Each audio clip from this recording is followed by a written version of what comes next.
Yeah. Seriously? What's up, thinkers? All right, everybody. So today we have once again with us the infamous Dr. Trent Dougherty. Infamous. And True. we're very blessed to have him back because I goofed last time. I don't know if I would say I was starstruck or just excited because Trent, having read a lot of his work, was just really excited to have him on the channel, and I got distracted with all the questions I wanted to ask, which had nothing to do with what we had agreed to talk about. So this time, he was generous enough to come back and discuss the topic we were going to discuss, which is epistemology. And so he has agreed to really teach it to you guys, and I'll just set it up with this, that I feel like epistemology is very important. I mean, philosophy in general, but for Christians, brother, because it feels like that there's so much confusion about how much evidence we need, how do we know, do we need certainty, coming from the skeptical community, which it seems like really confounds a lot of Christians. So I feel like this is real important. So I just wanted to set it up with that and have at it, brother. Whatever you'd like to, wherever you want to start. Well, I certainly agree with all that. So classically, the disciplines of philosophy were broken down into three major categories. Okay, so there was metaphysics or ontology, which was the study of sort of being as such. Then there was epistemology or logic, the study of basically method, and then axiology, which was basically kind of value theory. And metaphysics or ontology was considered first philosophy insofar as being really is first. Okay. So the first, there's what sort of comes first is stuff. That makes sense. Because there has to be stuff for a mind to know before the mind can know it. Okay. So there's a certain priority of stuff to mind. Okay. But on the other hand, there's a certain respect in which, his neighbor walking by, there's also a certain respect in which, for humans, epistemology is first philosophy because we all start from our own experiences. I mean, God is first in the order of being, but our consciousness is first in the order of knowing. Because even the way we know God is ultimately mediated through our experiences of Him, whether direct experiences in religious experience or mystical experience, or indirect experience through our experiences of the world, and then taking in those experiences and then reasoning through them to understand more about God. Okay, right. So and Aristotle pointed this out. He said that there's the world and our minds. And the world takes a certain priority over our minds because we want our minds, our thoughts, to conform to the way the world is, okay? Because that is truth. Truth is when our mind's representation of the way the world is accurate to the way the world really is. Okay. So Aristotle had this wonderful, pithy little definition of truth that consists entirely of monosyllabic words, so that it's not real fancy. Also, the irony that monosyllabic is at least pentasyllabic. Something's gone off the rails there. So here's Aristotle's definition of truth. I got to take a deep breath. He who says of that which is that it is, or of that which is not that it is not, speaks truth. He who says of that which is that it is not, or of that which is not that it is, does not speak the truth. Okay? So you speak the truth when the way you say things are correspond to the way things are. Sometimes that's called the correspondence theory of truth, right? Yeah. There's also philosophers sometimes use the terms differently, and they might call it a deflationary theory of truth, meaning there's not a bunch of moving parts to it. But so the way I always explain truth to my students was it's just a matter of grammar. Okay, you've got sentences, you got subjects and predicates, right?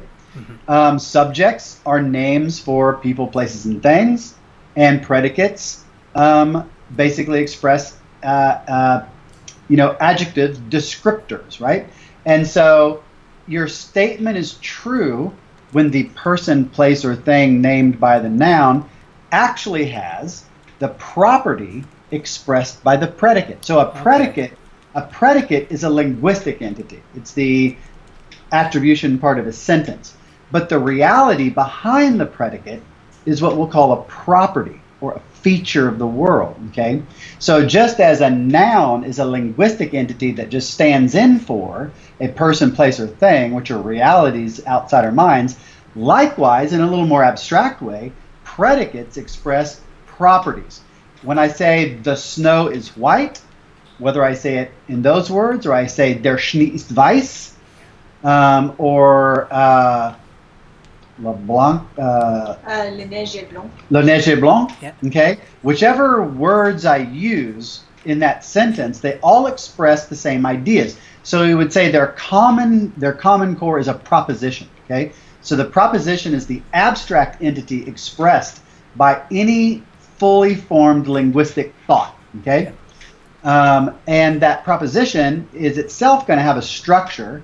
There's going to be a correlate to the subject, an actual person, place, or thing, and there's going to be a correlate to the predicate, which is an actual property. So der Schnee ist weiß is true exactly when the thing referred to by the noun phrase, the snow, out there in the world, actually has the predicate of whiteness. Okay, and we can get into the metaphysics of what are predicates and et cetera, et cetera. That we don't, or sorry, properties. But we don't have to pick a theory of properties. We don't have to pick an ontology of properties just to get the ball rolling and saying, look, whether I say the snow is white or der Schnee ist weiß, either way, those words, those linguistic items, refer to things outside of themselves. And the meaning is a proposition, okay? Mm-hmm. And so my speech is true, as we've just been saying, when the thing referred to by the noun phrase has the property referred to by the predicate phrase, okay? Now my thoughts also have a sort of linguistic-like structure. They have a syntax and a semantics to them, okay? Some people even talk about a quote, language of thought that is at the core of all languages, okay? But whether that's true or not, our thoughts have a syntactic structure. We have the concept of a thing, and we have the concept of a feature or way things are. And so our thoughts are true when the thing grasped by the idea really does have the feature that our mind represents it as having. Okay? Yep. And so that's truth, that's ontology, that's the respect in which being comes before thought. But as fundamentally self-conscious beings, we are in a certain sense trapped inside our own minds. Now, insofar as, so I don't want to debate Descartes, Right. okay? But Descartes did have some interesting ideas insofar as he's thinking, gosh, my experiences are consistent with things being very different than they are, whether through dreaming or deception or whatever. So he's like, how do I know my thoughts are corresponding to reality? How am I to think about that? And it's not like Descartes was the first person to think about this. Sometimes people call it a Cartesian revolution. Mm-hmm. But the fact of the matter is, this Aristotle said all the same thing. Aristotle said all the same basic things. He talked about how arguments and syllogisms ultimately come back to remember, so you got the school of Athens, right? And Socrates is pointing up and Aristotle is looking down, because Aristotle was a kind of empiricist. And he said, look, Aristotle said it best in his, even in the metaphysics, all knowledge begins in the senses. That really is where we start. And so even though being and God are first and foremost in the order of reality, we are still beings with consciousness and a subjectivity that makes us different than everything else in the world. And so we are always starting from our own experiences. And then we have to go from our experiences to the external world. Now, there's a bunch of Thomists that are just boiling in their boots right now. But all the things that I'm saying can be translated really into their language insofar as they're reasonable. So what we want in epistemology, what we want in methodology, is a systemized and consistent way of moving from our experiences to beliefs that we can that have certain good-making features. Because when I believe something, there's no such thing. So to believe that P is to believe that P is true. It's not like so the concept of truth is already contained in the concept of belief. Okay? To believe that P is to believe that P is true. A belief is a representational state. A belief is a mental state that represents the world as being a certain way. Now, a certain toy theory, flat-footed theories, like a picture theory of meaning, sort of actually has like a little, makes ideas like little pictures in your head, right? Because a picture represents the world as being a certain way. Okay.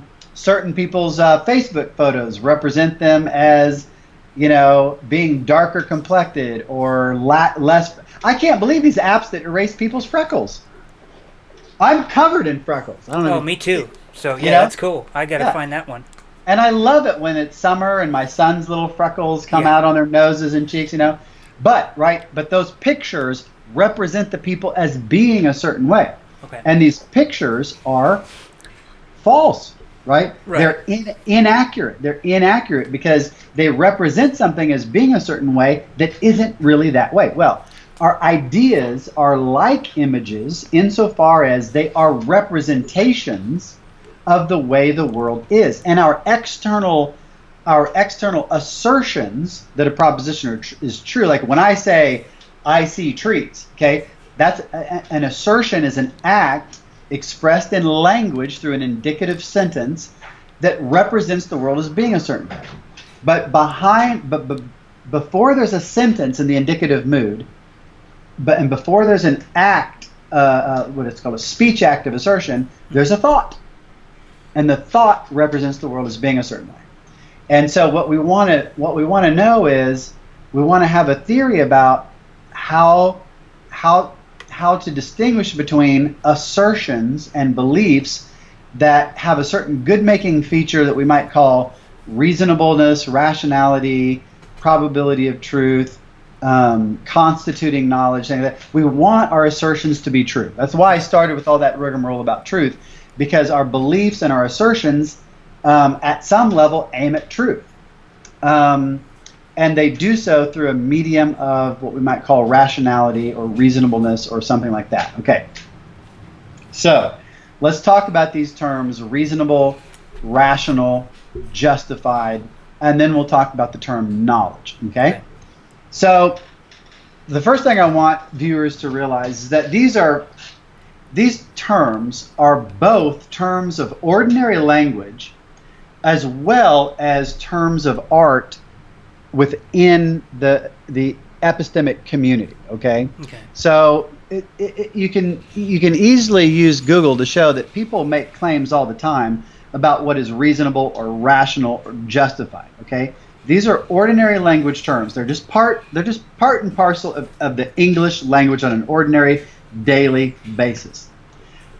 But also there is a restricted domain of discourse called epistemology in which people tend to use those words much more specifically. Okay, so there's a sense in which there's a autonomy that any jargon. There's an autonomy that any discipline has to use their jargon in the way they designate, but because it'd be crazy to say, there's a group of philosophers called ordinary language philosophers, and they think that this was back in. If you watch my interview with Richard Swinburne, ordinary language philosophy was regnant when Richard was in Oxford, and the interview is in the interviews section of my channel, Recovering Reason. Can I interrupt that real quick? Yes. Just to clarify, I was having a hard time navigating some of that. Is that the same interview that you did? I saw it on somewhere else. Maybe it's the same one when you were at Baylor. Is that right? But it wasn't. Yeah. This was part of a series that I did at Baylor, interviewing philosophers of religion who I would bring in for various purposes, whether it was conferences, lectures, whatever. And so I did interviews with them when they would be in town. It was awesome. So, well, Richard's great. I mean, and learning the history of these guys, I think, is fascinating and inspiring. I think your wife wants to say something. She's stuck. I got her caught on the. She got hung up on the. She's literally caught on. No, we are enjoying your lecture. Thank you. You want to switch headphones with me? Oh, no, I'm good. You keep it because I don't want to mess something up. Oh, okay. We have some questions, but it's Are they related to the this, so save them till maybe the end and later. for anyone who wants to ask questions about what Dr. Trent's talking about currently, go ahead and put a Q in there and throw it out there, and we'll interrupt them to clarify. Yeah, I would like to. Yeah, I'd love that, and I'll address any questions at the end. We'll answer later, but certainly, and so I can, having laid this foundation, I can tie up sort of the first stage of this pretty quickly. Okay. Yes, I didn't want that question to get too off topic. Yeah. So here's the thing: we don't want to just if somebody just was really lucky and they spun a wheel of fortune and they formed their beliefs on the basis of this wheel of fortune, right? Suppose, just think about, random distributions of outcomes. If 1 million or 1 billion people chose their beliefs on the basis of some random algorithm, there would be one of them that would have a high degree of accuracy. Okay. Right? They would have to. Yeah. Because if you're just varying it, suppose we flip two fair coins twice. Okay. So you've got tails, heads, tails, and heads. Right? So 4 possible outcomes. Right. Well, if we just took 4 people and had them reach into a basket at random and pull out one of those options, one of them's guaranteed to get it exactly right.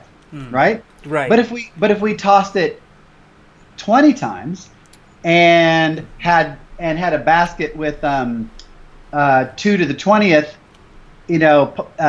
pieces of paper, even then somebody would be guaranteed to have formed the right beliefs and predictions about the outcome purely at random, even though it was massively, massively improbable. Okay, it's not like we would say of that person, oh, they're a great intellectual. Their beliefs are justified or rational because it was just random, right? And the same could be true for who wins the election next. Somebody who just look, put everybody who's a potential candidate, put their name on a slip, put it in a hat, pick it out, pass it around. Somebody's going to get it right. Take the person that got it right versus a person that gets it wrong, but has a really good reason why. Somebody says, well, I predict it's going to be Trump because he won last time. Most of his supporters still hung on, and it hasn't been the disaster that others predicted. Therefore, he'll pick up some new ones, and nobody's emerged in the Democratic field yet who has any. So suppose they form that argument for the proposition that Trump wins the next election, and it turns out they're wrong because some last-minute dark horse comes out of nowhere and wins. Okay. Yeah. This is interesting, right? Because you got one person over here who had the true belief, but at random. You got somebody over here who had a false belief but had a good reason for it. Whose belief do we respect more? We actually respect the person who got it wrong more. Right. Then we do the person who got it right. Why? Because that person got it right at random. So that tells you, and this is kind of borrowing from 2 works of Plato. One's called the Theaetetus, one's called the Meno. Okay. And in both of those, Socrates is like, look, yes, our beliefs aim at truth. That's true. But our beliefs aim at something else as well that goes beyond truth and is in a certain respect independent of truth. And this is shown clearly to be the case by the fact that we sometimes respect false beliefs more than true beliefs because of the process that led up to them. Now, the best case scenario is to have a true belief that was formed in the right way. Okay? Yep. And so let's start with this big picture of what we're going to call correct belief formation or respectable belief formation. Okay? Now, sometimes people call that rationality. Sometimes they call it reasonableness. Sometimes they call it justification. You might have a definite description and call it having a likely story. There's all sorts of descriptions of this property, and we might even be able to take this property and break it down into finer chunks. Okay, but for the sake of clarity, I'm gonna pick one of those terms that in ordinary parlance is they're probably all roughly synonymous and overlapping in ordinary language. Yeah. But I'm gonna pick the word justified to name that property that I've already illustrated by telling the story of a person whose belief is formed on the basis of reasons versus randomness.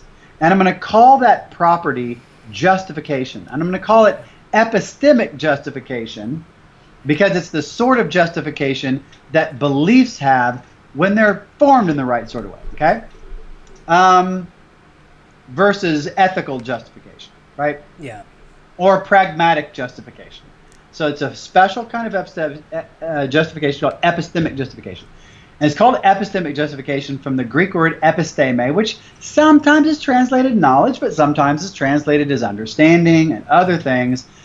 But we're just going to, right now I'm using the phrase epistemic justification to refer to the property that renders beliefs proper or upright or praiseworthy, that is aimed at truth but independent of truth, because you still get credit for it even when your beliefs are false, okay? Gotcha.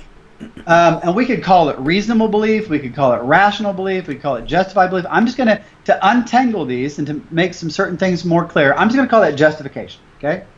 Now notice, and I'm just about wrapped up here, I'm going to make a few more distinctions, present a sort of picture of epistemic justification, and then maybe we should stop and percolate a little bit. Okay, cool. So notice that there's three different things that can be the subjects of intellectual praiseworthiness, okay? Three different things. There is the belief itself, the actual mental state. There is the process by which the belief was formed, and there's the person who formed it, okay? Those are three different things. And so we need to be really careful to assess the person, the process, and the proposition independently, because they don't always hook up. You can have a very unreasonable person. Like, so let's say that a person is reasonable when they have a personal disposition to form beliefs on the basis of reasons, okay? Versus somebody who just goes with what's popular or wish fulfillment, what makes them feel good or whatever. Okay, so we can call that intellectual virtue. But I'm going to say that a person is reasonable or rational when they have a disposition to form beliefs on the basis of reasons. Okay, and I'm going to say that a process of belief formation is rational when the sort of steps that are gone through are themselves the ones that have a disposition, the process has a disposition to produce beliefs that are justified, okay? Because notice this, suppose I'm not a reasonable person. Suppose I'm the kind of person who typically forms the beliefs on the basis of what's popular, or tarot cards, or tea leaves, right, or whatever. But in a specific case, something intrigues me, and so I think, well, gosh, I wonder if that... And so I start using reasons, okay? Now that I'm not a reasonable person, but the process is rational. Because a broken person, a bad person, can use a good process, okay? But a irrational process can, in a certain respect, lead to a justified belief. So a standard case is this.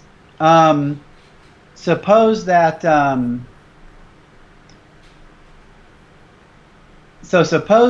I'm a sort of racist and I won't listen to the evidence of minorities. Okay.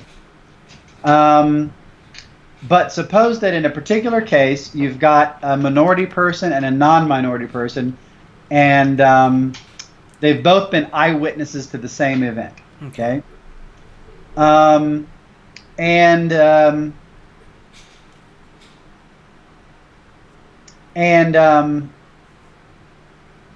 So they both give their testimony to me, and I'm so racist. The minorities' testimony, it doesn't even register. Okay, so I only have the non-minorities' evidence. But because they both were eyewitnesses and both reliable and truthworthy, their testimony is identical. I gotcha. Yeah, the weight of it. Gotcha. Right. So I give my full weight to the testimony of the person whose ethnicity is the same as mine, and I form the belief on the basis of that. Okay. The process is very flawed. I mean, I ignored half the evidence. Right. But the proposition is justified because it's actually based on the evidence that I have, and the evidence is accurate. Now we could vary all these things.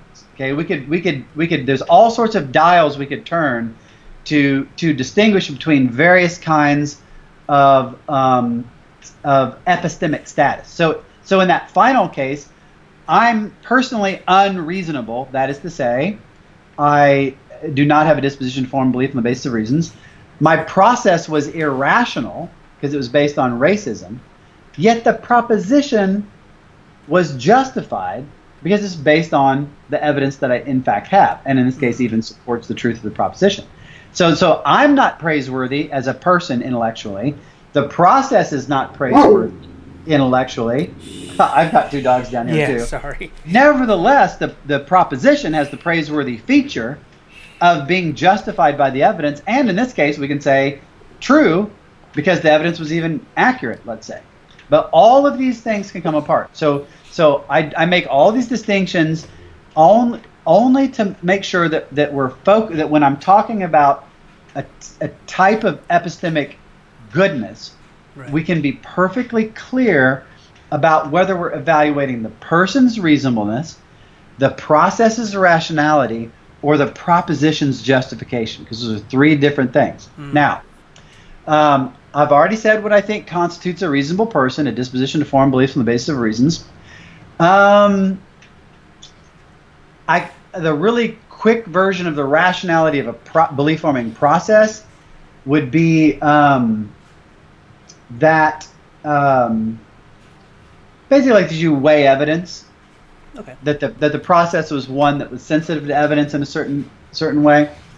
But the property of a belief that makes it justified, the proposition itself that is the content of the belief, or the belief, you can call it the mental state if you want, that makes the proposition justified, is simply that it's actually based on the evidence that I do have. Even if I'm a bad person, even if the process was flawed, the question is, does this proposition actually fit the evidence I actually have? If the answer is yes, then that belief is justified. Now, what constitutes evidence? I can do this in 2 minutes. Okay. Again, we have to distinguish between the ordinary use of the word and the sort of philosophical refinement. Okay? So the context in which most people are accustomed to hearing the word evidence is in a legal context. Okay? So your average courtroom drama, right? What is the evidence that Smith killed Jones? A bloody knife, or that's an object. So in that case, the evidence is an object. Or they might say, well, it's the fact that his fingerprints were on the knife, and the fact that he was overheard threatening the person. Well, but now evidence isn't a thing; it's a proposition. Right. That his fingerprints were on the knife. But then you say, well, but how do you know it was his fingerprints? And they're going to say, well, this, Dr. So-and-so tested it in his lab. Well, now that's testimony. Testimony, exactly. Right? Yep. That's a person's say-so. But then, and this is where Roderick Chisholm, by far the greatest epistemologist of the 20th century, he says, now we have to ask the Socratic question, where we sort of cross the threshold from ordinary language to extraordinary scrutiny, and say, well, how did that scientist come to this conclusion?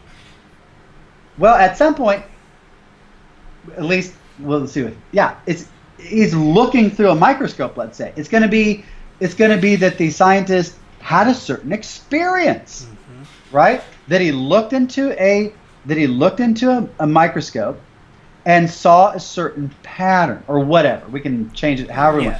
But it's only going to come back to, well, how do you know you saw a match between them? Suppose it's a machine that does it, and it lights up green if it's a match and red if it's not. Well, he's going to say, I fed it into my machine and it lit up green. Now, in ordinary language, we never ask somebody, well, how do you know it was green? You know? Right.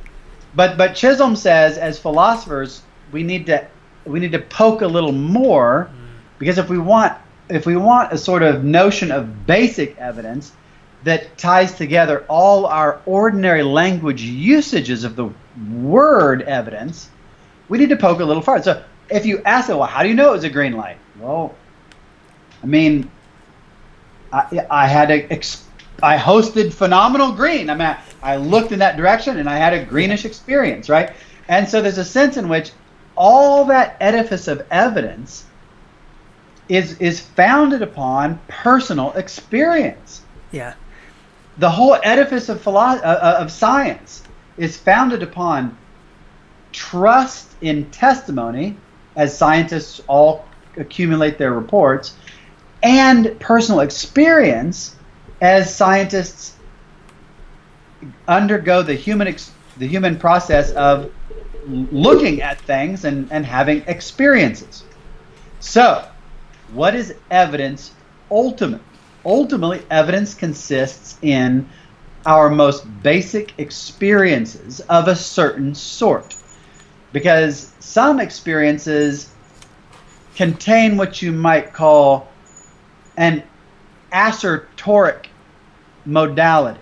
Fancy word for, okay, there's an old-fashioned term from the Enlightenment era called the testimony of the senses. Okay, I love that phrase, because my eyes are telling me there are trees outside. My eyes are telling me there's a bookshelf right there.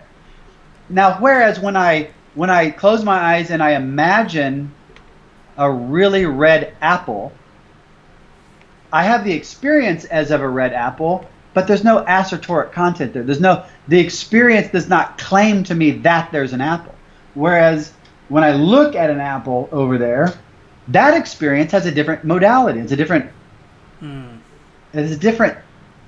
philosophers call it phenomenology. Yeah. It has an assertoric phenomenology, which is only to say that my experience of actually looking at an apple says to me there's an apple, whereas imagining it doesn't.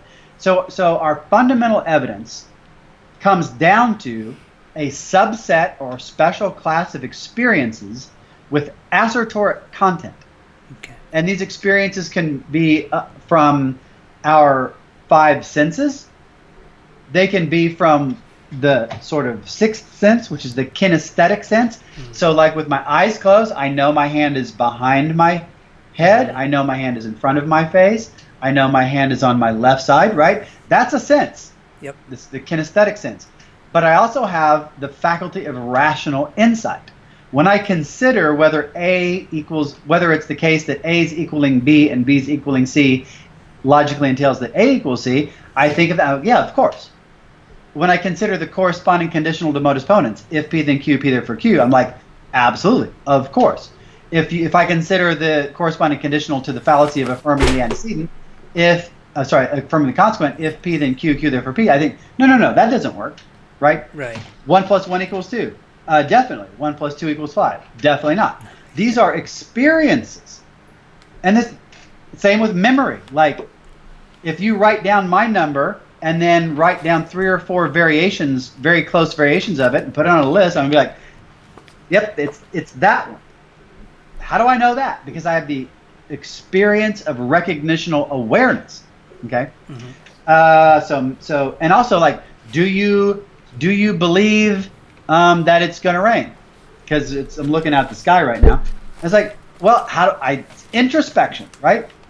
I can tell that just by sort of looking, as it were, that I believe it's going to rain some more. So whether it's the 5 senses plus whatever, or rational insight, or memory, or introspection, or what I think it was Hugh of St. Victor called the oculis contemplationis, the eyes of contemplation, whereby we directly perceive that God exists, which is different than Calvin's sensus divinitatis.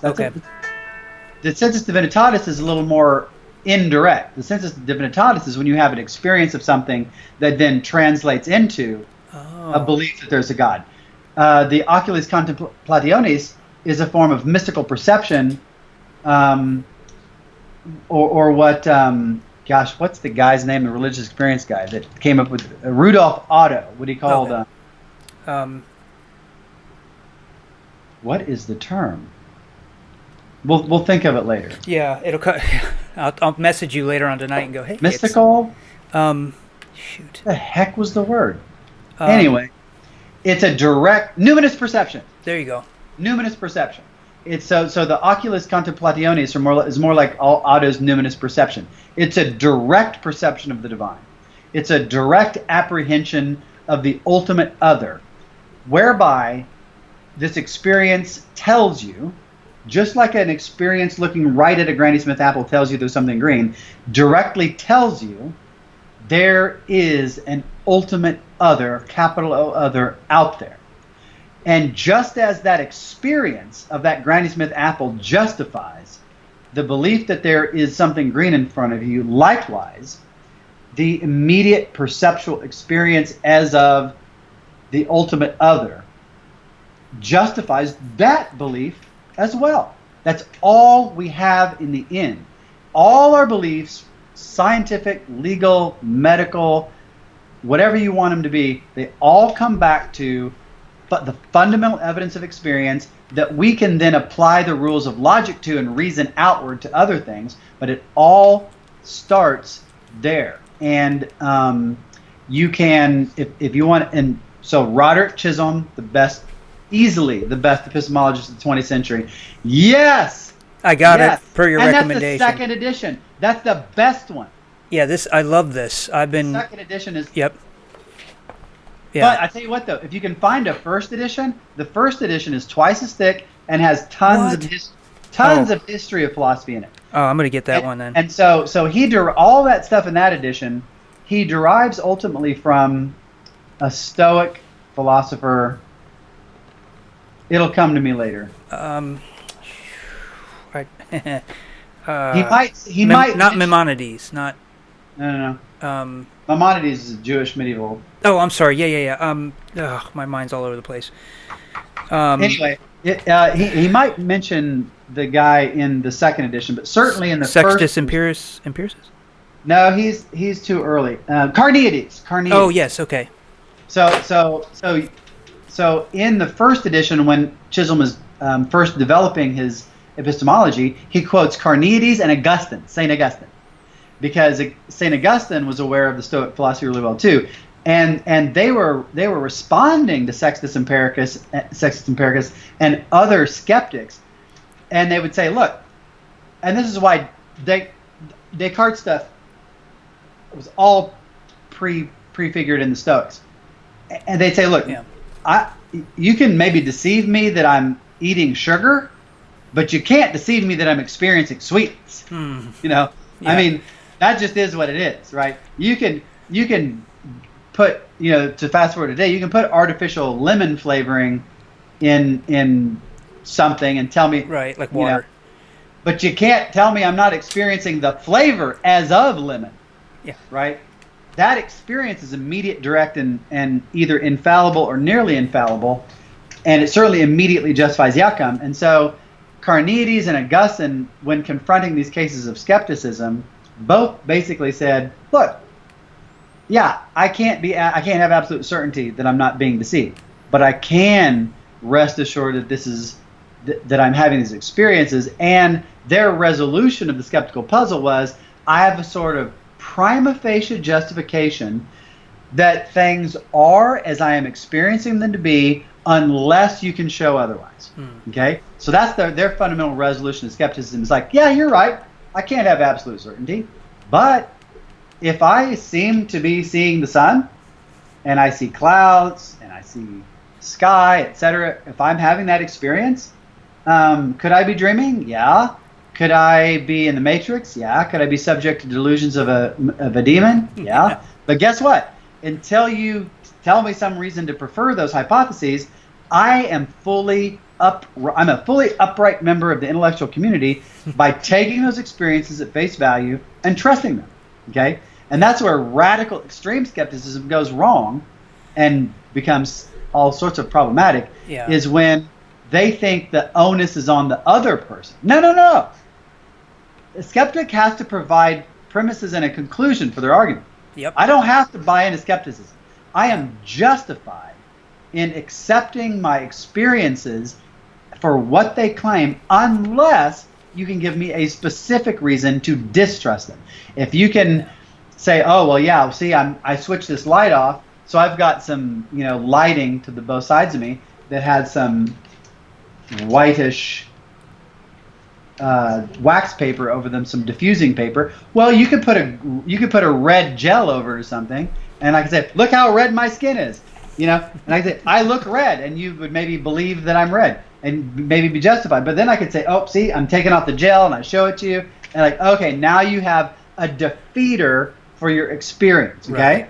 So the experience justifies the belief in the absence of defeat. If we add what's called a defeater, well, then the support that belief had from that experience is now taken away, and we retract the belief. That's the rational process. So you've got rational belief that is supported by the evidence of experience in the absence of defeaters. And if it's true, you've got knowledge. And I don't want to get into knowledge just yet. I want to stop, percolate on this, take some questions. Perfect. And then I want to say a thing or two about knowledge, mainly because the sort of ad, I can't get to focus, talked about knowledge. And I want to say... Oh, yes. I want to say a quick thing or two about knowledge, but not until we've had a chance to sort of percolate on this. Yeah, it was hard to find a image to describe epistemology. I struggled, bashed my head. I fumbled with trying to create a thumbnail yesterday for that. That's a tough one. Yeah, I was going to use a brain. I'm like, that's a little gross. And then I was like, anyway. Yeah. So there was some questions now. For some of y'all that have formulated some of these questions, I may reword them where you made a statement, but I could tell I felt like there was actually a good question in there. So I may reword them for Trent. So don't feel like I'm trying to straw man your statement. I'm just trying to formulate a question that might actually, I think, be good for all of us to hear the answer to. So the principle of charity will be exercised. Yes, to the utmost. And it didn't seem like there was anything nasty. It all seems to be very inquisitive, so our viewers know, no ad hominems. Keep it cool. So no, I meant you interpreting their questions. Oh, yeah. I gotcha. Yes. So with this, one of the first ones was, where'd it go? I had it. I kept all the questions here. One of the ones was, does belief need to be a process? This was actually a statement, but I changed it to a question. Does belief need to be a process? So belief is, so again, I'm going to be like super picky, but not to be mean or pedantic, right? But just to be clear, a belief is not a process. A belief is a mental state. That is the question really should be: does a belief have to be something at the end of a process? Does a belief need to be the culmination of a process? So the answer is yes and no. It does not have to be the end result of a conscious process. In fact, it hardly ever is on a percentage basis. Most beliefs are the result of unconscious processes. Okay. I see what you're saying. Most of our beliefs are entirely spontaneous. Yeah. When I look at my Granny Smith apple, pop, there's a Granny Smith apple. When I look at the trees, pop, there are some trees. Most of our beliefs are entirely spontaneous because we're programmed to form them on the basis of our experiences. We've got algorithms that are working unconsciously, but we know there are unconscious processes. You can do a PET scan. You can watch what parts of the brain, the visual cortex or whatever. You can totally track the process of light waves reflecting off of the tree, going through my pupil, making a retinal image, being flipped in the distal processing, going to the visual cortex, creating, giving rise to an image, a phenomenal image in the imagination. Then the agent intellect has to sort of abstract the universal from the token image. So yes, every belief is the culmination of a process. but it doesn't have to be a conscious process. Our beliefs can be totally rational and fitting when they are the appropriate response to the evidence we have, whether we consider that evidence or not. So my visual stimuli that are my evidence for my belief that there's trees outside the windows in front of me, my belief that there are trees is the perfectly appropriate belief relative to that evidence. It is justified because the evidence of my senses, the testimony of my senses, supports that belief. I don't have to think about that, though. I don't have to reason to it. Now, sometimes I have beliefs that are spontaneous that I then think about and then undergird them with beliefs. And very importantly, belief in God is like this. Belief in God is totally spontaneous for human beings. My friend Justin Barrett has tons of research on this. Belief in God is totally spontaneous in human beings. And whether you are an externalist like Plantinga and talk about properly basic belief, or whether you are an internalist like Richard Swinburne, yay, and have a notion of what's called rightly basic belief, both of them, both externalists and internalists believe that there is properly or rightly basic belief in God that is based on evidence. Al gives it the name impulsional evidence. Swinburne just calls it evidence. That is the appropriate immediate reaction to the experiences that we were having at the time. Now, it's a worthy project to think about what reasons you can offer for those beliefs, which is great, but it is not in any way necessary for there to be a conscious process for a belief to be rational, justified, or a person to be reasonable. Reasonable people take experience at face value. Reasonable people take testimony at face value. And unless you are getting the creeps from somebody, or unless you're like, there's something about this guy, reasonable people take that stuff at face value. Skepticism of experience or testimony or whatever without the presence of defeaters is not virtuous. It's not rational. It's a malady. Yeah, it's a vice or a malfunction. There's nothing praiseworthy about extreme skepticism or doubt. It's just no. Doubt is like everything else. If you don't want too little of it, you don't want too much of it. You don't want to be credulous. You don't want to be a fool. You don't want to be a stool pigeon. You don't want to be a dupe. But the opposite error is the error of requiring too much and being a skeptic. Being a skeptic is as out of balance as being a gullible. Okay, what you want is a person whose rational requirements for a belief perfectly match what rationality demands. One of the points you made, which I heard a couple times, I wanted to ask this question, just popped in my head. Would what you were saying be in terms of the beliefs being, I think the word was subconscious, forgive me, would it be okay to say that this still fits in with a sort of indirect doxastic voluntarism, or at least some of our beliefs? Some, yes, and okay. I think so I'm very, very low on the doxastic side. So voluntarism about belief, doxastic voluntarism is basically the view that you can, in its most radical form, it's the view that you can just choose to believe things. Right.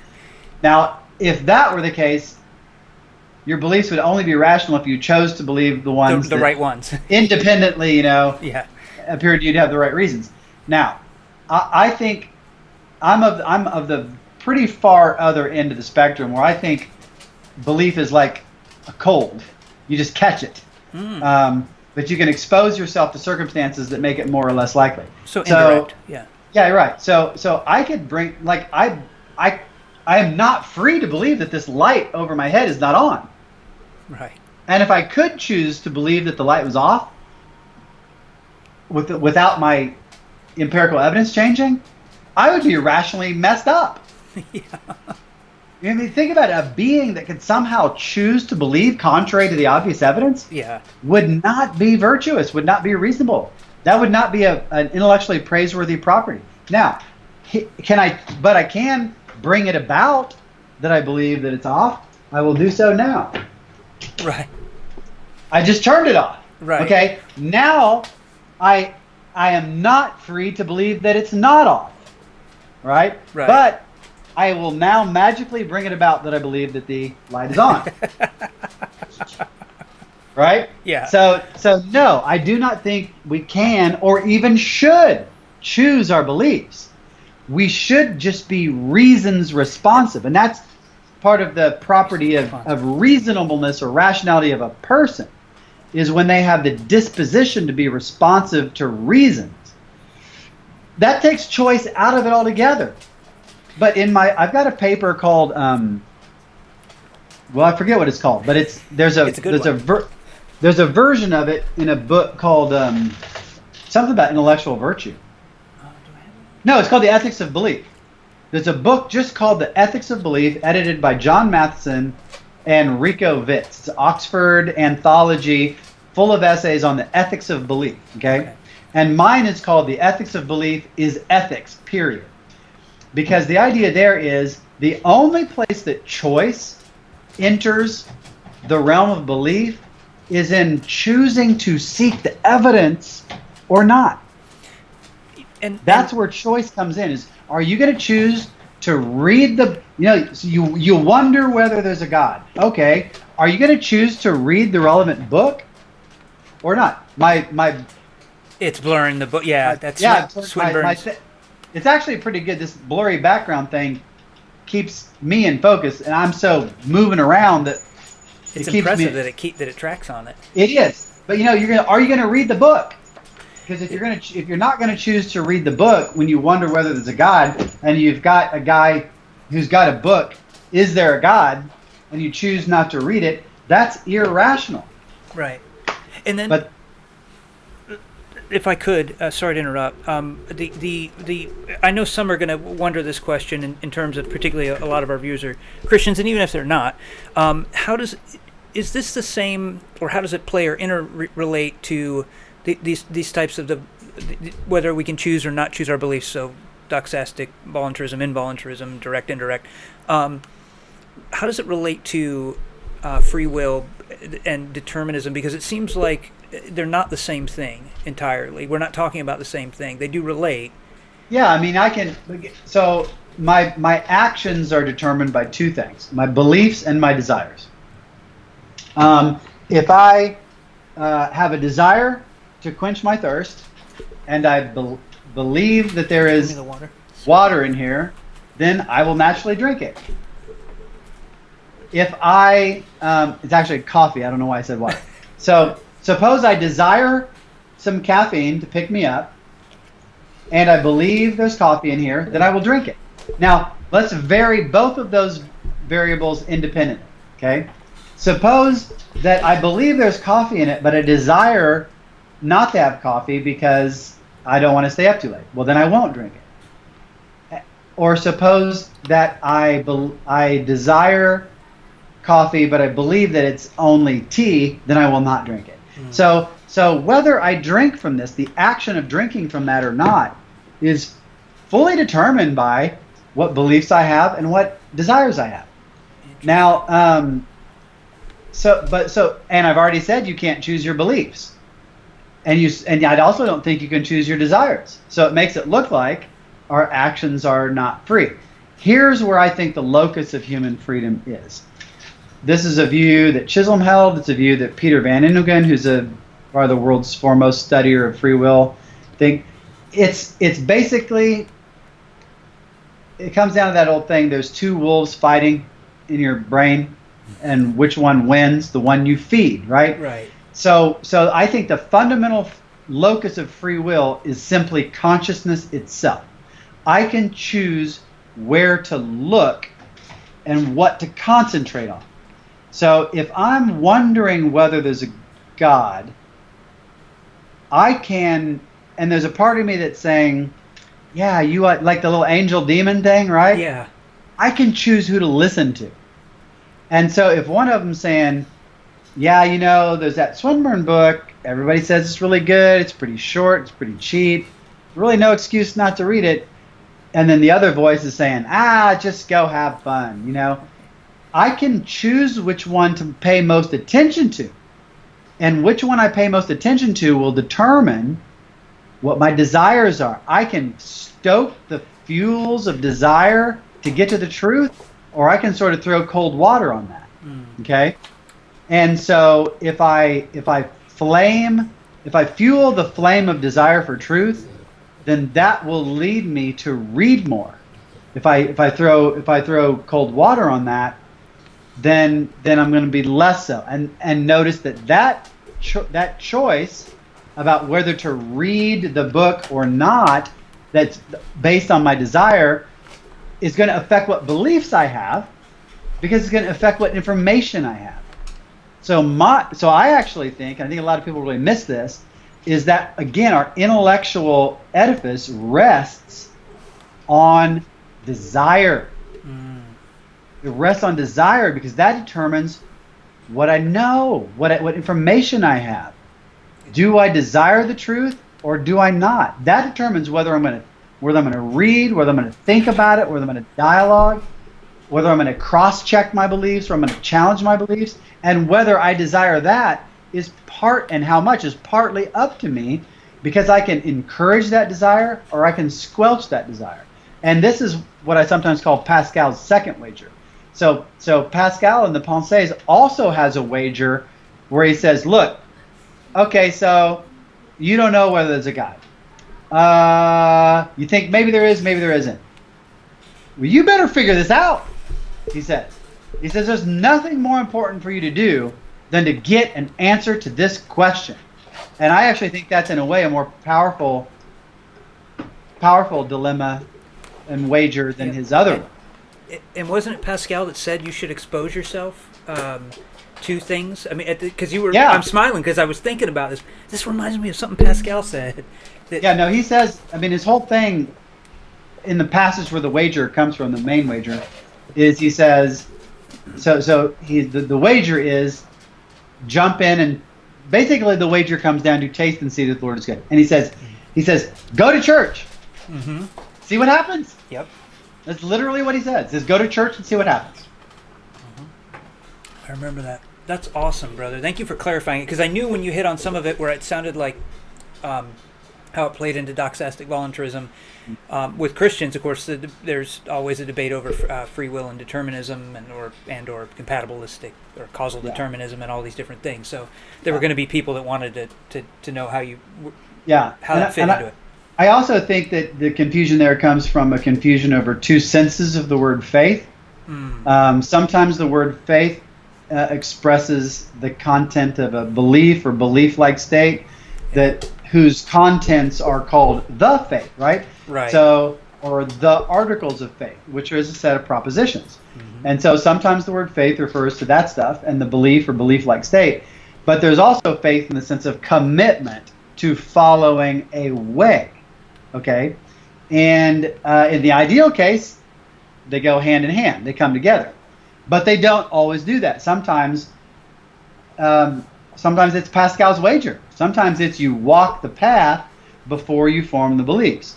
Other times, people have sort of intellectualized Christianity where they have the beliefs, but they're having trouble walking the path. They are two different things. And so as a result, I think people sometimes think, well, faith is voluntary. Faith involves belief. Therefore, belief is voluntary. And that's just a non sequitur. It's a four-term fallacy. Our commitment to following the way or system of which these propositions are the articles of faith is a matter of choice. But whether or not you believe these things is not a matter of choice directly, but only indirectly, insofar as you fan the flames of desire to know the truth that causes you to read the evidence and contemplate and do the arguments, that brings you to a place where these propositions force themselves on you as true, which is why people will use language like C.S. Lewis says, I was dragged kicking and screaming into the key. He got to thinking about it. He got challenged by his friends who were Christians, Tolkien and others, and he was like, now it all seems true. And that was contrary to his desire. He didn't want it to be true, but it was imposed on him. And then he had to make the choice, do I follow this path of these things that now seem to me to be true, or do I sort of try to turn a blind eye to that and follow the path of my own fulfillment?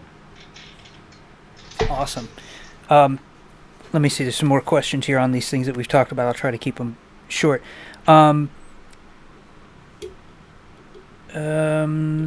one's a little unrelated, so if you want to pass on it, we can come back to it. Probability of a proposition only matters if an argument is inductive, isn't it? Is the question. No, definitely not true. Definitely not true. This is on task because it speaks directly to what makes a proposition justified. So So I'm going to translate. In this case, I'm going to translate the question back into a claim. The claim is, isn't it the case? Well, I guess it's a claim question. Isn't it the case that the probability of a proposition only matters in a case of inductive reasoning? And the answer is absolutely not. Oh yeah, no, okay, yeah. The answer is, in fact, that the distinction between deductive inductive reasoning is largely imaginary. It's a stylistic variant. It's like a change in font, because pretty much I'm just going to make the claim. Every deductive argument can be rewritten as an inductive argument. Yes, I came across that the other day. Every inductive argument can be rewritten as a deductive argument. Now, a great example of this is a debate that I did with Paul Draper in 2013. Paul Draper is a professor of philosophy at Purdue University. I think he's by far the best, most rational atheist in the world. May not even count as an atheist because he's kind of like Hume. Sometimes he thinks there's some kind of deity out there, but he advocates the hypothesis of moral indifference. If there is a God or whatever it is he believes out there, he doesn't think cares about us. And he thinks the problem of evil proves that. Not necessarily that there's no God, but there's certainly no God that cares. So Paul Draper has the most sophisticated argument for atheism that humans have ever devised. Okay, and I think by a pretty good gap. Bruce Russell has a really powerful problem of evil as well. But I think that the thing that makes Draper's so powerful is that it's explicitly formulated in terms of a Bayesian probability theory. Yet, in this book, The Blackwell Companion to the Problem of Evil, this debate, for whatever reason, Paul puts his argument in deductive form. He translates it from the explicitly inductive probabilistic reasoning of his past work, translates it from that into deduction, and then I translate it from a deductive format into an inductive format. Hey, look at that! Huge blessing, by the way. Thank you for that paper. Good. It's one of the most favorite. It's short, but it's one of the most favorite things I've ever written. Really clear too. I try. It's for a handbook, so we were both trying to be clear and basic as possible. On my YouTube channel, Recovering Reason, I've got a video coming out that sort of summarizes some parts of that one on the simplicity of the theistic hypothesis. But in that paper, it really is a great example of how the one and the same argument can go from an inductive form to a deductive form to an inductive form. Does not matter. It's a stylistic variant. Now, here's an interesting theorem in the probability calculus that shows that the probability of a proposition is relevant even in explicit deductive reasoning. Okay, so take a deductively valid argument, an argument whose formal structure guarantees that if the premises are true, then the conclusion is true. Okay, that's the formal definition and formal validity. Yep. Well, here's what you can prove quite easily in the probability calculus. I'm going to state it in sort of a way that's a little weird, but it's the direct translation of the theorem. The improbability of the conclusion of a deductively valid argument is the sum of the improbabilities of the premises. So the probability of a proposition, of a conclusion, is guaranteed to be greater than or equal to 1 minus the sum of the improbability of the premises. Now, that's probably more than you can grasp without without an intervening slide. And I can write out the theorem for you, and maybe you can link it below later. Okay. But basically, think of it this way: in a completely independent, suppose you've got an argument that's deductively valid from two premises to a conclusion. Like it's an Aristotelian syllogism. P1, P2, conclusion C. Okay. Now, and suppose P1 and P2 are totally independent, and suppose you want to know, okay, well, I think P1 is true, and I think P2 is true, therefore I'm committed to the truth of C. Now, how sure should I be of C? Depends on how sure I am of P1 and P2. Right? Yeah. So suppose I assign a probability of 90% to P1. Okay. And suppose I assign a probability of 90% to P2. Well, this theorem tells you that the probability of the conclusion is greater than or equal to 0.9 times 0.9, which is 0.81. Right? Shouldn't be less than that. It can't be less than that. It could be more if you have other evidence, but it can't be less. Okay? Makes sense. So you multiply the premises because for every deductively valid argument, there is what's called a corresponding conditional, which is of the form if P then Q, where P is a complex conjunction of each of the premises. Yeah. So you would have open parenthesis, P1 and P2 and P3 and P4, close parenthesis, then conclusion. Right. And that's a single conditional proposition where the consequent is the conclusion and the antecedent is the conjunction of the premises. Well, you can take that kind of, there's a theorem that's maybe it's a little easier theorem to comprehend that says that for any given conditional proposition, the probability of the consequent is greater than or equal to the probability of the antecedent. Okay? So here's an easy way to grasp that this is true. Okay? So I'm going to give you two conditional propositions where it's super easy to see that the consequent is at least as probable as the antecedent. Okay? They're going to be stupid conditionals. That's all right. But nevertheless they're going to. So consider the following conditional. The conditional whose antecedent is the conjunction of A and B, and whose consequent is just B. Okay. So it can't. So you know that if A and B are distinct, the antecedent is going to be less probable because a conjunction has to be less probable than its individual conjuncts because you're making a bolder claim. Yeah. If you say A and I say A and B, I'm making the riskier, less probable claim. So in the conditional, if A and B, then B, the antecedent is necessarily no more probable than the consequent. It could be equiprobable only on the condition that A is logically equivalent to B. If that were the case, then they would be equiprobable. In every other case, the antecedent is less probable.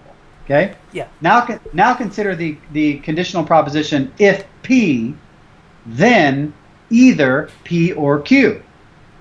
Again, it's very obvious that the consequent is at least as probable as the antecedent, because it not only tells you that the antecedent is true, but this other thing could be true as well. It gives you a bigger target.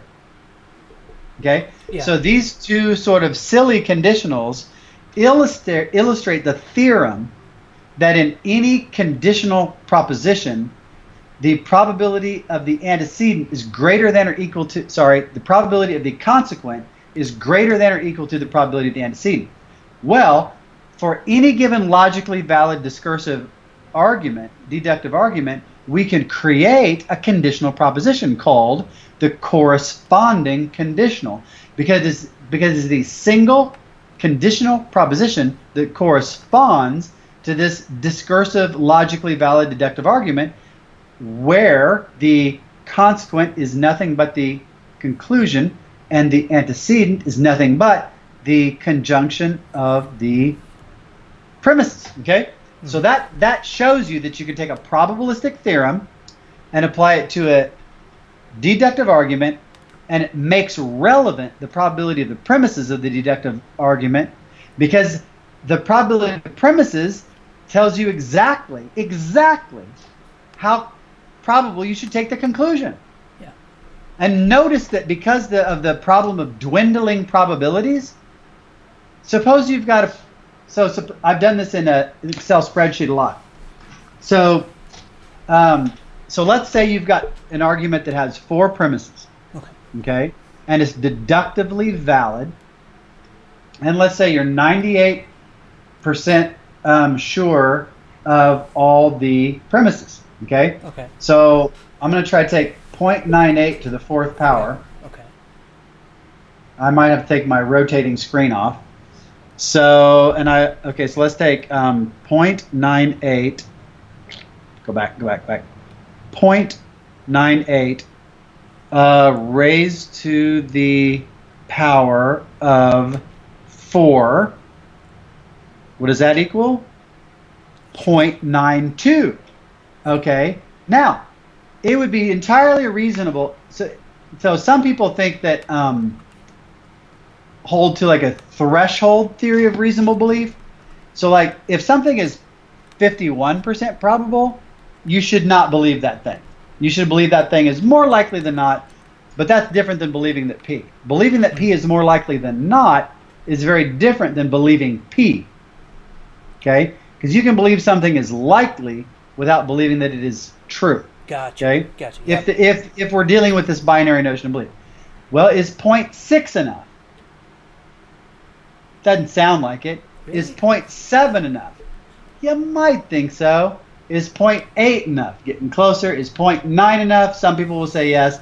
But suppose your value is 0.95. And I only picked that because that's the standard scientific measure of statistical significance. Okay. So suppose you think it's rational to believe something only if its probability is at 0.95 or above. Suppose you believe that. But what I'm saying will generalize to any numbers you pick. Okay? Well, if that's your cutoff number and you've got this deductively valid argument with 4 premises, each of which you assign a probability of 98%, guess what? You can't believe its conclusion because of the problem of dwindling probabilities. Its conclusion is only 0.92. So even though all of your premises are above the threshold of rational belief, your conclusion isn't. And so the listener, or sorry, the viewer who asked that, no, in a deductively valid argument, your probabilities are very important because not only do they tell you how firmly you should believe the conclusion, they might even tell you that you shouldn't believe the conclusion of a deductively valid argument, all of whose premises you believe. Because validity says that if the premises are true, the conclusion has to be true. Right. But it doesn't tell you how likely the premises are. It doesn't tell you. It doesn't tell you what to believe.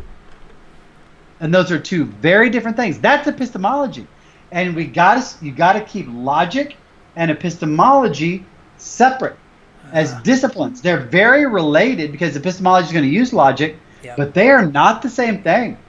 And to say that there's a deductively valid argument, all of whose premises I believe to be true, it does not mean that you ought to believe the conclusion. I see. That depends on how probable, how firmly you believe the premises. And look, philosophers make these arguments that have like 22 premises. Yeah. Right. I've seen some. Sometimes it's just written that way. For clarity. Well, clarity and strength but too. More premises there are, just like you said. There's more to. The more chances there are to go wrong. Right. Yeah. And that's why this theorem that I mentioned, that the improbability of the conclusion is the sum of the improbability of the premises, is important. because those little doubts accumulate. I mean, look, if you've got 22 premises in an argument, and you're 99% sure of each premise, that 1% keeps adding up. I was going to say that dwindling. So if I understand you correctly, that's going to dwindle more and more and more. It adds up, and then you're like below 80. Oh my! You're 78% likely. Okay, and this is where even apologists sometimes need to do their epistemology better, and realize that sometimes, I can give these arguments, and they're really helpful in a lot of ways, but fundamentally, I mean, my belief in God is, it's obvious that there's a God. Right. This belief is absolutely forced on me by all my experience of the world. Yeah. And my arguments are really more ways of like explaining what's going on there. But also it's important to note that when you're doing deductively valid arguments or discursive arguments of any kind, you better have a cumulative case. Yes. Because each individual argument is going to have some loss of probability when you move from premises to conclusion. And that's the power of, and here's the thing, probability functions are additive. Okay. What's the probability that I will roll an ace on one roll of a fair die? 1/6. Right. Which is 16.7%. What's the probability that I will roll a single ace on two rolls of one fair die? 2/6. Okay. 1/3. Probabilities add up fast when you have independent evidence. Okay? So this is why the apologist has got to do probability, man.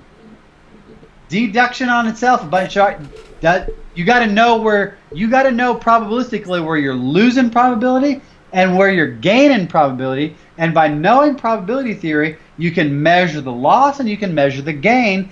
Because if you think you can just sort of ballpark the outcome. Yeah, and are there any good books you would recommend on learning probability theory? I think I might have asked you this last time. Yeah. So forgive me. Yeah, the best, simplest one is a book by Ian Hacking, just called An Introduction to Probability. It has exercises. It's super simple. It works you up to Bayesian conditional updating. For somebody who's a little more ambitious, there's actually a free PDF online called Bayesianism: The Real Deal, and it's called subjective Bayesianism. But the word subjective should not scare anybody. It just means you sort of start with your own assignments. Okay. It basically says the first person whose probability assignments you look at are your own. Oh, that makes sense. Okay. And then you can say, okay, well, if somebody else disagrees with me, then we can talk about how do we average that out or whatever. Right. But at the end of the day, I got to plug my probabilities in and turn the crank to see what the outcome is for me. Because at the end of the day, I have to say how probable it is given my evidence, given my estimates of the probability of the data and observations. So this book is called Subjective Probability: The Real Deal. It's a short little paperback, but thank God it's available online for free. And he has nice little exercises. It's a great little introduction.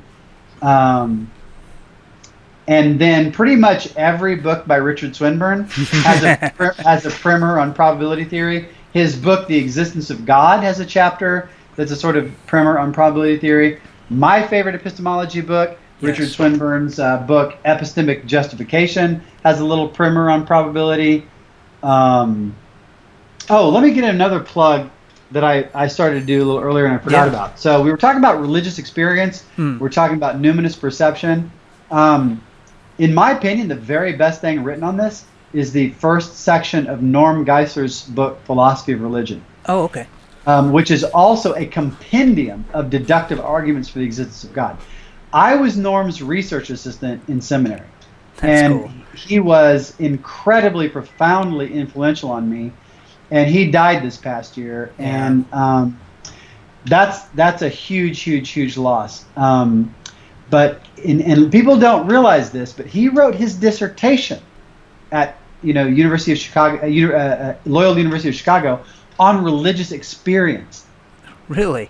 Yeah, and it's because when I was his assistant, I would pour through his library. I mean, I would just literally go through book by book, and in his main. So there was like where we worked. Then there was a sort of study room that was covered in books, and then there was his office, and sort of pretty close to where his desk was in his office were the things that he had written, like his master's theses, and then finally his doctoral dissertation. And his master's thesis for his philosophy degree was on analogy, religious language. It was on religious language, and his dissertation was on religious experience. So I think that's telling. I think it's very telling that even though Norm was most known for deductive arguments, his biggest areas of study as a student were religious language and religious experience. And that first section, as much as I love the other sections of that book, Philosophy of Religion, the third section on evil and the second section on arguments for the existence of God, with all these deductive arguments, page after page after page, I just love that stuff. But the part of the book that really blew me away was the first part on religious experience. It's the best thing I've ever read on religious experience. I will check that. I'm pretty sure I have that in my Logos library. I will look for that. This is the time, when somebody dies, sometimes people sort of wake up and say, "My God, we've been neglecting their work."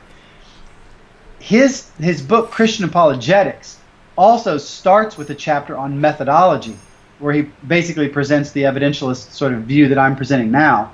And Norm saw that methodology was critically important because we've got a little bit of an upsurgence of presuppositionalists out there. Yes, we do. And it's all based on either bad theology, Calvinism, or it's based on a total misunderstanding of the nature of evidentialism and evidence itself. Okay? Yeah. So methodology is super important. Also, if you've seen my debates with Aaron Ra, Tom Jump, others, the debate always ends up becoming about methodology because these atheists are starting with a bad epistemology. They're starting with a bad concept of rationality and a bad concept of evidence.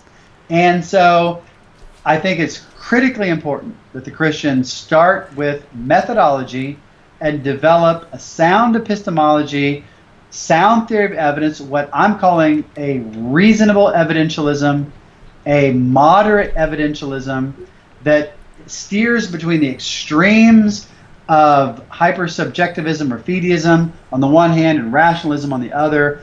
That's my goal, to steer that middle course and find the happy medium.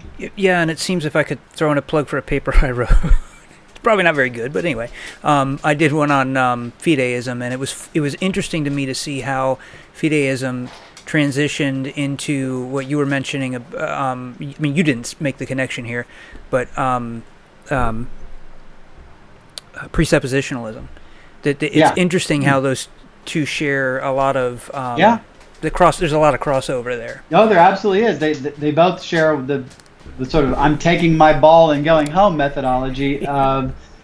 Those guys is like the sort of fortress circling the wagons. You know. Yeah. So I think your instinct is right that there's something very, very related about those things. Yeah, because I didn't set out to do the paper that way. It just happened that way as I started doing the research and writing the paper. I was like, oh, I didn't mean to approach presuppositionalism at all.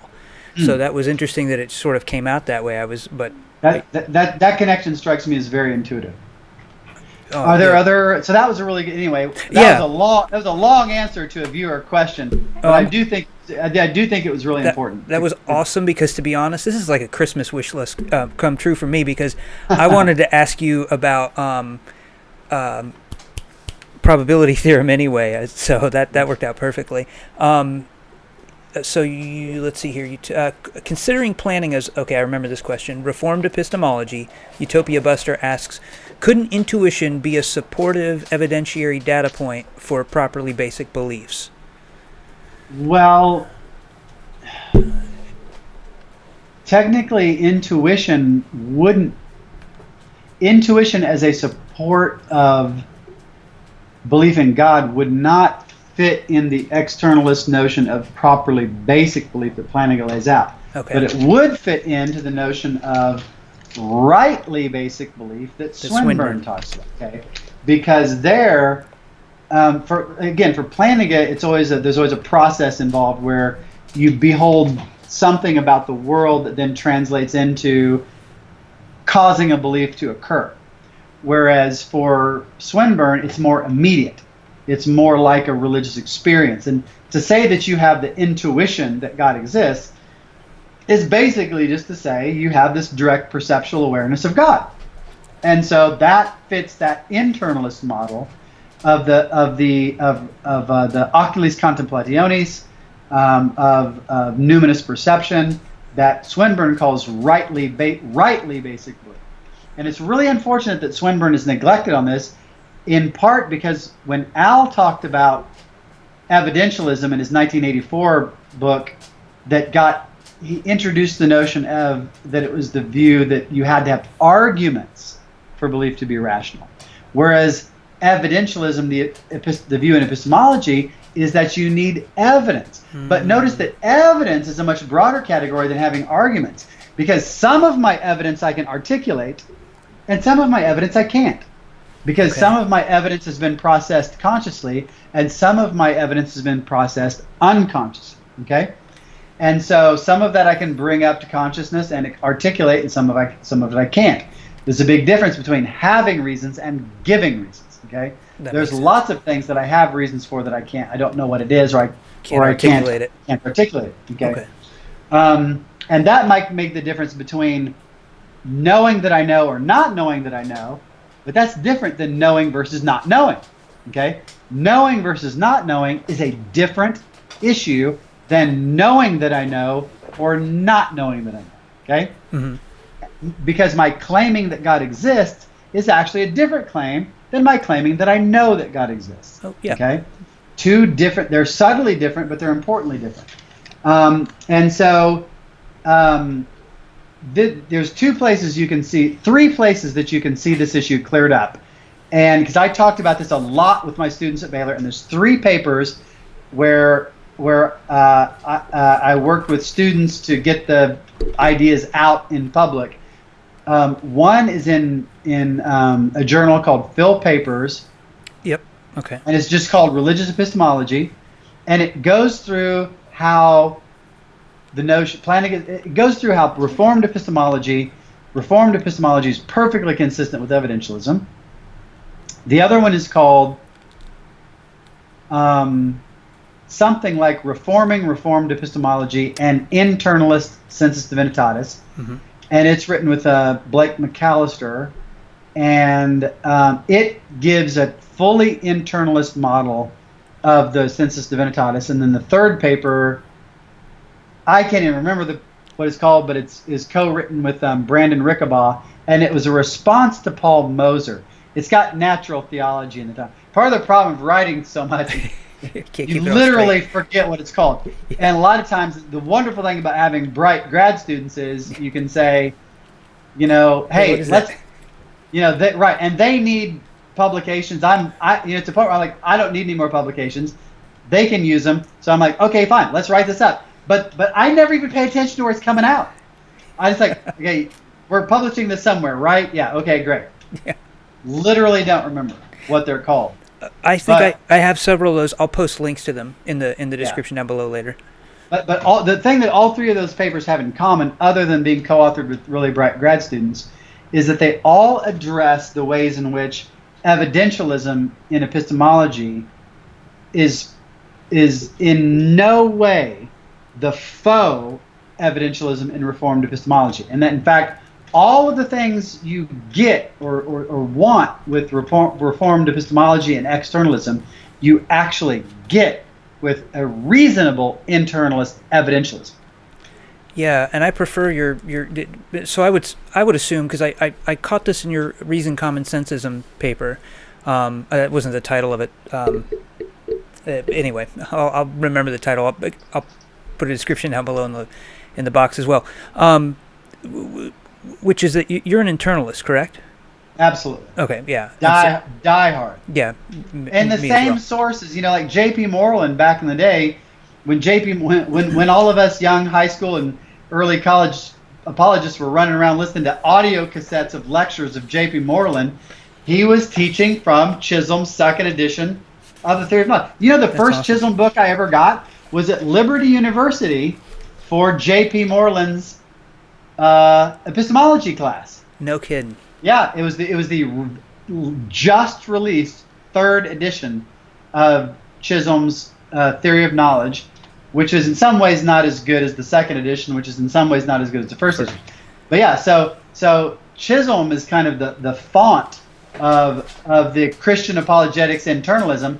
Plantinga sort of like generated this epoch of externalism, but it's really time to see that Swinburne's epistemology is really the way to go because it's detailed, it's really adequate to science, it's actually very common sense, and it gets you everything that Reformed epistemology promised.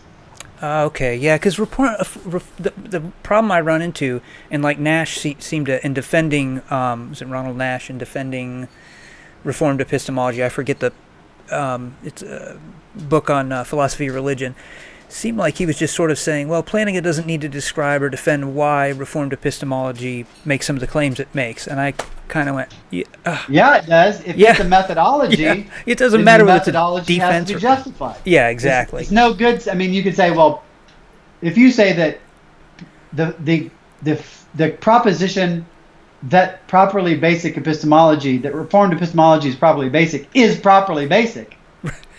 Well, that's a very different claim. You can claim that God, the belief in God is properly basic. That's a first order claim. But the claim that like Reformed epistemology is properly basic, well, that's a little weird that any methodological claim would be properly basic. So that's a big difference when you move from the object level to second order methodological beliefs. The latter required a sort of justification that the former don't. Yeah, that makes, exactly. For a very good reason, by the way. That's not just arbitrary. Our first order beliefs are instinctual beliefs about the world that we are living in and making our way in, whereas the methodological stuff is a layer of reflection on top of that is in no way necessary for getting about in the world of medium-sized dry goods. And so naturally, second order beliefs, which is what methodological beliefs are, require a second level of justification, moving from the unconscious to the conscious. Makes sense. The first order, I'm trying to remember, I was looking at my notes to see if you had described, I realize this is a very basic question, the first order beliefs, second order beliefs. You described that earlier on, right? Yeah, so I thought you did. First, well, actually I have no idea. I just go nuts. Is what happens. You turn the camera on and I go crazy. Awesome. Because I love epistemology. I don't start with notes. I just start from scratch every time. That's awesome. And fortunately, it always comes out basically the same. But I will certainly say that so a first order belief, the first order is what's called the object level. Okay, yeah. And so a first order belief is an object level belief about objects in the world. Okay. A first order belief is, I see there are trees, there's a hat, there's a bust of Socrates, there's a bunch of books. But a second order belief is when you go up one level, it's always looking down the next level. So a second order belief is a belief about a belief. Okay?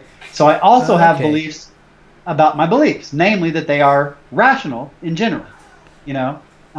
I could even have a third order belief that my beliefs are rational is rational. Okay? Now, how far up you can go depends on, how much RAM you have. Gotcha. But certainly second or third order is no problem. I don't know that I'm capable of forming the fourth order belief that my belief that my beliefs are rational is rational. Too much to keep track of. Yeah, I can form the sentence, but I don't know that I'm genuinely having the thought that I can imagine that sentence would have to express. But I can certainly go 2 and 3 levels above. Gotcha. Because there is a difference, right? I mean, sometimes it's easier when we switch. So I have beliefs and I have desires. My beliefs are beliefs about the world. My desires are desires about possible outcomes of the world. Okay? But I have beliefs about my desires, and I have desires about my beliefs. So that's a second order. My belief about my desires is a second order belief. My desire about my beliefs is a second order desire. You know, right? Yeah. Okay? Because I can desire, I have beliefs about my beliefs, I have desires about my desires. I desire that my desires are good. But I can also believe, and I can desire that my beliefs are irrational. And I can believe that my beliefs are rational, and I can believe that my desires are bad. It's like who's on first. Yeah. But that's why it gets complicated when you go to the second order. That makes sense. Now, somebody had made a comment, but this actually is good for clarification on what you were just saying about these orders. And just for everyone that's watching this after the fact, yes, I know Trent did mention some of this early on. I remembered it when we started describing it. The statement was about Utopia Buster. Really, I think first order would be instinct. So what I was gathering from what you were saying was that these aren't necessarily categories, but you're just talking about the hierarchy of the way. Yeah, I mean, you could. The order of a state is determined by its content. Okay, so a first order belief is a belief whose content is about objects in the world. Okay. A second order belief is a belief whose content or subject matter, let's say, is not about the world, but in this case, is itself about something that is about the world. Okay. So beliefs and desires have a property called intentionality, which is ofness or aboutness. Okay, if I have a desire, it's a desire for something. To believe and to desire is a those are transitive verbs, right? I can't just believe. What do you believe? Nothing. Yeah. You know, I just believe. I'm sitting here desiring. Well, what are you desiring? Nothing. I'm just desiring. Desiring. Yeah.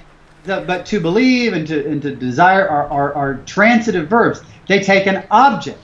Right. When the object is an object in the world, you got first order. When the object is not an object in the world, but an object who has as its object something in the world, that's second order. But instinctual beliefs are going to maybe tend to be object level beliefs, or they're immediate. Okay. So I mean, there's an affinity between first order beliefs and intuitive beliefs, but I don't want to without thinking it through. I don't want to claim they're the same or that they always correspond. Right. Yeah. But certainly, beliefs that are based on instinct are basic beliefs. That's what we call them. We call them basic beliefs. Right. And they can certainly be justified by the instinct itself, where an instinct is a sort of felt compulsion to believe something. Okay, that makes sense. Are you okay on time? I can probably do about another 10 minutes. Okay, I will. Let's see here. Then I'm going to have hungry humans that I need to. Yeah, I know. We fed ours ahead of time, which is a little early for us, but yeah, I didn't eat, so. If you see me chewing on my arm. I'm trying fasting on Saturdays. It's hard. I tried it once for about a week. Oh my goodness. How is it going though? Do you like it? Fasting? No, I hate it. You hate it? How many times have you done it so far? Well, it turns out in the literature on intermittent fasting, as in Catholic moral theology, fasting, it doesn't mean having nothing to eat at all. Okay? Right. It means never having more than half a meal. One definition is never having more than half a meal at a time. It usually means having one half meal in a 24-hour period. But you can also have juice. So I've only done it a few times successfully. I've come really close. But I lose all control about 8 or 9 p.m. 8 or 9 p.m. I'm just clawing at the wall. So I've had fasting with popcorn. So if you took away the popcorn, then I've fasted several times. But sometimes towards the end of the day, I'm just going nuts. But I have learned that I can satisfy myself with popcorn, and popcorn's pretty good at filling you up. Yes. Without a ton of calories or much of anything. It's basically just fiber and roughage. Or I'll get frozen white choux pegged corn and butter sauce, and which is because corn's mostly roughage as well. Yeah. Yeah. But you know, you put a little salt and pepper on it. It's very savory, and so I'll eat a whole bag of that. Sounds pretty good. So I'm getting closer all the time. That's awesome. But it's like the old saying: aim for the moon, and even if you fail, you'll land among the stars. You know? Yeah. So I'm aiming for fasting on Saturdays, and so even when I fail, I'm better off than if I hadn't tried. That's awesome. I guess I'm thinking of a final question, sort of to formulate, and there's no way you're going to be able to detail this, you know, tease this out into a detailed answer, I don't think. So feel free to answer it however you want. It seems like with epistemology, for a lot of those of us trying to study it right now, that what's happening is there's so much information out there. And I don't just mean books. What I mean is, for instance, is somebody picking up and reading. You know, all of a sudden they're hearing internalism, externalism, and then they're getting all this data in terms of, like I was making notes on my studies last night about realism. I can actually answer this question in almost 60 seconds. Okay, good. So you know where I'm going with all this. Go for it. Well, I don't want to interrupt you. Oh, okay. I'm just saying. Gotcha. Contrary to all expectation, I actually think I can address where you're headed. Yeah. So like with realism, you know, direct realism, indirect realism, and understanding these things, all these little things that are in there, and it helping the thinker get through how to organize all this and whatnot. I don't know if that question makes sense or if it's. So let me see if I can state a version of the question, or a neighbor of the question, or a family member of the question, and maybe we'll get close enough. Okay.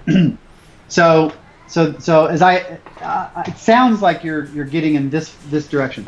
What do you do when, fundamentally as a student, you want to form true beliefs, you want to form them in the right way about important matters, and there's such a vast array of options, so many different sources, so many different positions among so many different questions. Yes. You've got these branches of you got different methodologies. Yes. And within each method, for n number of questions and x methodologies, there's n times x even ways of coming to an answer. Yes. That, right? Yes. And it blows up exponentially, and you've got the whole array of atheists saying one thing, and you got a whole array of Christian apologists saying another, and they don't agree with them, but they don't agree with it among one another either. What do you do when you want to sort all this out, but it just seems overwhelming, and you've got a limited amount of time and a seemingly unlimited amount of information? Is that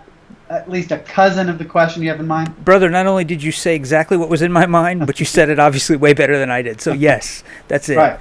Well, the reason why I knew that was where you were going, and the reason why I can provide some guidance there, isn't that it's not anything about being smart. It's just about the experience. I've got so many years of doing this, and that's such a common phenomenon. Okay? Yeah. And it's something that I felt myself at one time. And the answer is that there's only one way to proceed there. And that is to do your best. Okay? There's an intellectual virtue that my dear friend and mentor, Linda Zagzebski, puts front and center in her work, and that is conscientiousness. Okay? She puts, even though she's more of an externalist than I am in certain ways, she's a brilliant thinker. We have knelt in prayer together. She's a wonderful human being, very devout, very serious, kind of, frankly, unfortunately rare among Christian philosophers. She's very, very devout spiritually. The female famous philosophers tend to be more devout than the male ones. And she puts conscientiousness at the center of intellectual virtue. And I think that is dead on. Because God meets people where they are. Okay. And the fact is, nobody can do more than their best. Nobody can do more than their best. And so, if you make a conscientious effort to read a decent amount by a decent array of options, and then make an effort to think through it seriously, then all the conscientious person can do is go with what seems right to them on the basis of a reasonable amount of study. So you got, okay, broadly speaking, you've got, within the Christian world methodology, you got Reformed epistemology, and you've got evidentialism. Basically, you got Swinburne and Flanagan. Yeah. Okay? So read a book or two of Swinburne, read a book or two of Flanagan. You know, actually, it's funny. I switched. I did have Flanagan over here and Swinburne over here. I didn't even notice. Well, I was in seminary and I did learn homiletics, and so I know that I need to go from my right to your left for it to look like it's going in the direction that's satisfying to you. And I like Swinburne on my right hand because he's my right-hand man. Oh, there you go. But I also want him on the right hand of your screen. So, I mean, these are the sort of things that the homilist in me, because I used to be a Southern Baptist preacher. Oh, no kidding. So that sort of stuff is important to me. I mean, the pathos, the logos deserves a good ethos and pathos. And the ethos I have in spades because I'm so passionate about this stuff. But I also think it deserves a good presentation. Anyway, so read a book by Swinburne, read a book by Flanagan, go with what seems right to you. You're trying to determine whether there's a God. Think, okay, well, what books do the people who seem to me to be the best and brightest hold up as the best books on the subject? Yes. Read that. You don't have to read every single book. Read like these two. Like if an atheist comes to me, like Swinburne's "Is There a God?" and "Was Jesus God?" Yeah. I need to figure out how to make it focus on the books. It catches them sometimes, and then and then other times it seems to be. I got to figure that out. But anyway, okay, you've got this guy who taught at Oxford for decades, who wrote 2 simple paperbacks, "Is There a God? Was Jesus God?" Read those. Okay, that's a reasonable thing to ask.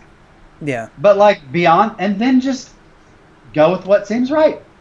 Read, on the atheist side, unfortunately, there's a lot of junk there. Yeah. But, J.L. Mackey's The Miracle of Theism is a good book.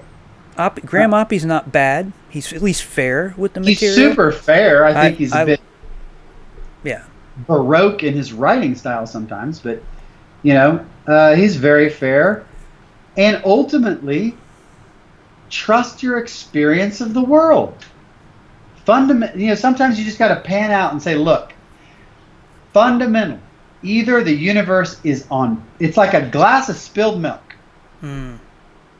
It either happened on purpose, somebody got mad and knocked it over, or it was an accident. The world in general and your life in particular was either something somebody has done for a reason, or it's an accident.